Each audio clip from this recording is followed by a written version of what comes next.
Capone watched the water. "The guy's name was Marty Maloney, Red Maloney. He was on the rock with you." Capone said nothing. I thought he grunted, so I went on. "I'm working for MGM, the movie studio, on something you might be able to help with. Chico Marx is in some gambling trouble and—" "I remember Red," said Capone. "I don't forget my friends.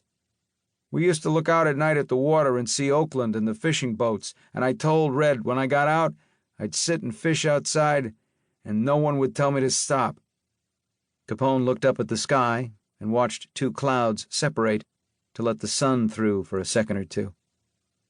"I was in prisons for, 6 years. They tried to rub me out on the rock, hit me with a pipe. One time a Texas punk got me with the scissors in the back. I almost broke an arm pulling it out. Red and some other friends took care of the punk when they let him out of the dock. You said you know Red?" This time he turned to look at me, and then past me as if some inspiration might come. We both listened to the waves for a beat. Capone's eyes leaped suspiciously from Leonardo, 15 yards away with his arms folded, to the asphalt road 40 yards further, where a Dade County police car was parked. A man in uniform was leaning against the door. "You a cop?" Capone said, looking at the cop. "No," I said. "I'm a private investigator. I don't get along with cops." "Right," said Capone, looking back at me. "Shoot. Tell your story." I loosened my tie, which was slowly strangling me as it picked up seawater, and squatted down to take some pressure off my aching back and be at eye level with Capone. "Chico Marx is one of the Marx Brothers," I said, not sure whether he would snarl at me for stating the obvious or take in the information as an important item. "The Italian one," said Capone softly, with a knowing movement of the head. "That don't cut nothing special with me. I ain't Italian. I was born right here in this country, in Brooklyn." "Right," I said. Something wasn't right with Big Al. I remembered reading in the papers that about 3 years earlier, when Capone was getting ready to come out of jail, Jake Guzik had visited him in prison and told the press that Big Al was nuttier than a fruitcake. The papers had said Al wasn't the first to go stir-crazy on Alcatraz. I didn't know that guys stayed stir-crazy 2 years after they got out. But this Al Capone was clearly not the man who had ruled a city with a buck and a chopper. I decided to plunge into my tale, get it told fast, and get the hell out of there and into dry clothes. "A couple of weeks ago," I began talking fast, "Chico Marx was working in Vegas, leading a band.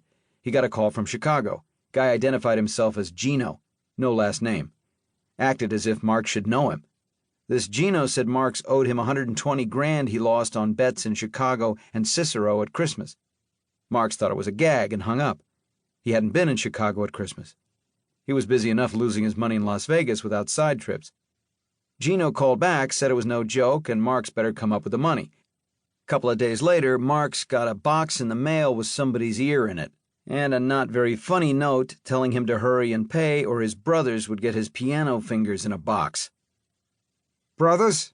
said Capone. "The Marx Brothers." "Yeah," said Capone. "I had them out to the club in Cicero once." Capone looked in the general direction of Cicero. "I had all the big ones, the Jew singers and comics, Cantor, Jessel, Sophie Tucker, the Ritz Brothers. I didn't know what was supposed to be funny about the Ritz Brothers, but I gave them real nice watches. Cantor made some joke about dancing in concrete shoes, but I gave him a watch too. I gave a lot of people things they don't remember." I nodded my head and went on with my tale. "Well, Chico Marx has done a lot of gambling and a lot of losing, but he says this is a bum rap. Even if it wasn't a bum rap, he doesn't have $120,000 right now. He doesn't want to be mailed to his brothers whole or in pieces, but he's not going to try to borrow money for something he doesn't owe.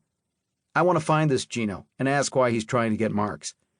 There must be some mistake. Can you help me?" I'd left out a lot, like Louis B. Mayer's desire to keep the Marx Brothers from bad publicity. Mayer didn't like the Marx Brothers. He thought they were about as funny as Capone found Eddie Cantor and the Ritz Brothers. But Go West was out and doing well, and the Marxes owed Metro one more